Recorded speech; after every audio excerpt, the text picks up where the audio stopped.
આગળ વાત કરીએ ગોધરાની શાંતિનિવાસ સોસાયટીમાં પતિએ પત્નીની હત્યા નિપજાવી છે। આડા સંબંધની શંકાએ 24 વર્ષના લગ્ન જીવનનો કરુણ અંજામ આવ્યો। અગાઉ અનેકવાર થયેલા ઝઘડામાં સમાધાન થયું હતું।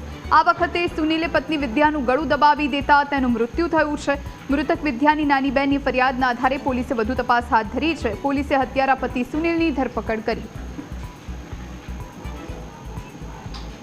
સુરતથી પરમ દિવસના રોજ સુરતથી આવ્યા અને સુરતથી આવ્યા બાદ તેમની બેન સાથે ટેલિફોનિક વાતચીત કરે છે અને ત્યારબાદ પોતાના ઘરે હતા અને એ દરમિયાન તારીખ 21/7/25 ના રોજ તેમના પતિ સુનિલ કુમાર સાથે કોઈ કારણસર ખટરાગ થયેલો અને એ દરમિયાન ઝપાઝપી દરમિયાન તેમના પતિ સુનિલ કુમાર દેવેન્દ્રદાસ ચંદવાણી નાઓએ મરણજનાર વિદ્યાબેનનો ગળો દબાવી અને તેમની હત્યા કરેલ હોય એ બાબતે ઉમાબેન સુનિલ કુમાર નિરંકારી નાઓએ કે ડિવિઝન પોલીસ સ્ટેશનની ફરિયાદ આપેલ છે।